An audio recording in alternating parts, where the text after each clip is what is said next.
New Zealand को टी20 series में 2-0 से कामयाबी और बर्तरी हासिल है पाकिस्तान के खिलाफ। और अब शायकीन पाकिस्तान के ज़हनों में जो सबसे बड़ा सवाल वो यही है कि क्या पाकिस्तान क्रिकेट टीम न्यूजीलैंड को सीरीज में हरा पाएगी या इस सीरीज में वापसी के कोई इम्कानात मौजूद हैं। तो इसी पर हम चर्चा करेंगे और इस पर भी कि जो तीसरा टी20 मैच है पाकिस्तानी वक्त के मुताबिक कितने बजे होगा। अगर हम पहले दो टी20 मैचों पर नजर दौड़ाएं तो बल्लेबाजी में तो पाकिस्तान ने शायद कोई कसर नहीं छोड़ी, लेकिन बॉलिंग के अंदर पाकिस्तान ने उतने ही मायूस कुन नताइज दिए हैं। और इसी को मद्देनजर रखते हुए तीसरे टी20 मैच में जो कि परसों होगा, 3 दिन के वक्फे के बाद ये टी20 मैच होगा और पाकिस्तानी वक्त के मुताबिक ये सुबह 5 बजे होगा। ये ना हो कि आप लोग सोए रहे और सुबह 11 बजे का इंतजार करते करते आपको पता चले कि मैच जो है वो मुकम्मल हो चुका है। मैच जो है वो तीसरा मैच 5 बजे होगा। बहरहाल अगर हम तीसरे टी20 मैच के लिए पाकिस्तान में देखें तो अब शाहिन शाह अफरीदी की ये भी प्लान हो सकता है कि अभी हमने 2 टी20 मैच आ रहे हैं तो अभी सीरीज में तीसरे में भी इसी कॉम्बिनेशन के साथ जाया जाए, लेकिन इसमें बहुत सी जगहें हैं जहां पर पाकिस्तान टीम को तब्दीलियों की जरूरत है। सबसे पहले तो अगर हम फास्ट बॉलर हारिस रऊफ से ही आगाज कर लें तो हारिस रऊफ ने आपको खुश तो जरूर किया होगा। दोनों टी20 मैचों में वो 3-3 विकेटें लेने में कामयाब हुए। पिछले जो मैच था दूसरा टी20 मैच, उसमें भी जो उनका आखिरी ओवर था उसमें वो 3 टी20 विकेटें लेने में कामयाब हुए थे। लेकिन आप ये देखें कि हारिस रऊफ टॉप के बल्लेबाजों को, डैरल मिचेल हो गए, कॉनवे हो गए या फिन एलन हो गए, विलियमसन हो गए, उनको आउट नहीं कर रहे और जब वो पावर प्ले में आते हैं तो उनको काफी ज्यादा मार पड़ती है। तो पहला सवाल यही शाइन पर होता है कि क्या वो पावर प्ले के बॉलर हैं हारिस रऊफ जिनको आप पावर प्ले में इस्तेमाल कर रहे हैं। हालांकि हमने इससे पहले इंडिया में वर्ल्ड कप के दौरान देखा है कि बाबर आजम जब जब हारिस रऊफ को पावर प्ले में इस्तेमाल करते थे उनको मार पड़ती थी। और अब यही शाहिन शाह अफरीदी गलती कर रहे हैं कि हारिस रऊफ को पहले 6 ओवरों में इस्तेमाल कर रहे हैं, क्योंकि वो स्पीड से गेंद करते हैं, थोड़ी सी गेंद बैट के साथ लगती है तो वो चौके की तरफ चली जाती है। लेकिन अगर 6 ओवर मुकम्मल हो जाए, पावर प्ले मुकम्मल हो जाए, 6 फील्डर आपके सर्कल के बाहर 4 चले जाएं तो वहां पर जो है वो आपको आसानी हो सकती है और आप गेंदों को रोक सकते हो।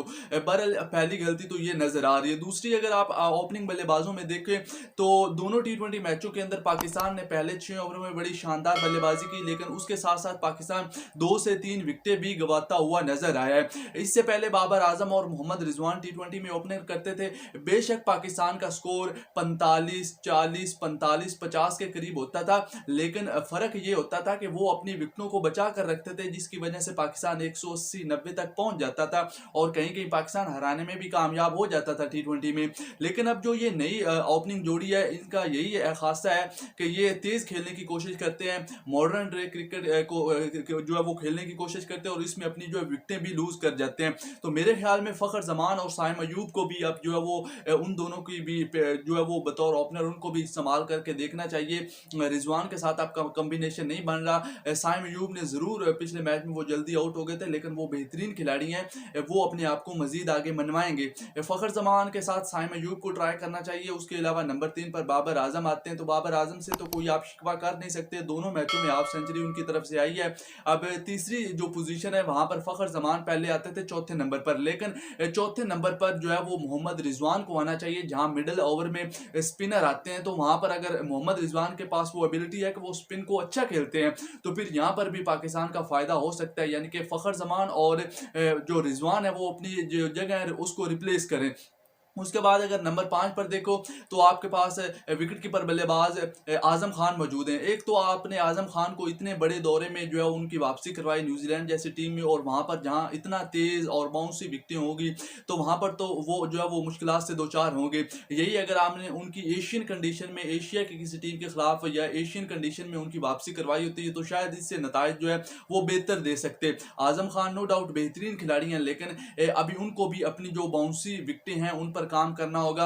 जिस तरह के उनके हालात नजर आ रहे हैं वो नहीं लगता कि वो Australia, England, south Africa, New Zealand जैसी विकेटों पर जो है वो अच्छे रन बनाए। जब 2021 में इनको टी20 और वनडे में जो है वो जगह मिली थी, जब पाकिस्तान ने इंग्लैंड का दौरा किया था कोरोना के बाद, तो वहां पर भी इनको जो है वो मौका दिया गया था, लेकिन नताइज मायूस को नहीं इन्होंने दिए थे। तो यहाँ पर साहबजादा फरहान जिनका स्ट्राइक रेट डोमेस्टिक क्रिकेट में 150 अबव है, तो मेरे ख्याल में 5वीं पोजीशन पर साहबजादा फरहान को खिलाना चाहिए और आप एक ही विकेट कीपर खिलाएं, क्योंकि आजम खान ने बतौर विकेट कीपर बहुत से ब्लंडर किए हैं, गेंदे छोड़ रहे हैं, आराम से सिंगल हो जा रहे हैं, कोई थ्रो फेंक रहे हैं तो उनसे अच्छे तरीके से जो है वो कैचअप उनको नहीं कर पा रहे। तो ये बहुत से ब्लंडर हैं जो आजम खान करते हुए आपको नजर आते होंगे फील्ड पर। तो इसी वजह से रिजवान को विकेट कीपर होना चाहिए, और जो छठी पोजीशन है वहां पर, पांचवी पोजीशन पर आपके जो आजम खान की जगह साहबजादा फरहान को तीसरे टी20 मैच में मौका देना चाहिए। उसके अलावा इफ्तिखार अहमद जो है वो तो चल गया, नहीं तो ना से,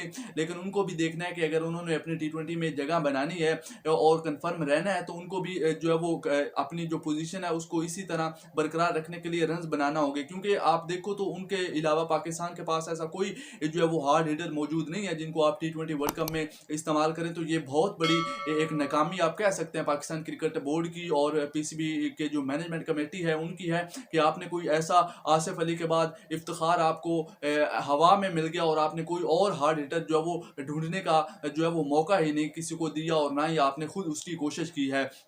उसके अलावा उसामा मीर से तो अब बस माफ़ी आप मांग सकते हैं, क्योंकि उनसे जो है वो सीधी गेंद तो हो नहीं रही, हर गेंद उनकी आखिरी विकेट के बाहर जा रही है, आसानी से वो बैटे फेंक रहे हैं, ना ही बल्लेबाजी में वो कुछ करके दे रहे हैं। तो मेरे ख्याल में इससे बेहतर नवाज का ऑप्शन होगा। बेशक वो वर्ल्ड कप में नाकाम हुए हैं, लेकिन अगर वो बॉलिंग यहाँ पर ख़राब करेंगे तो वो कम अज़ कम बैटिंग में आपको ज़रूर सहारा दे जाएंगे। तो नवाज के जो है उनको होना चाहिए उसामा मीर के जगह आखिरी टी20 मैच में।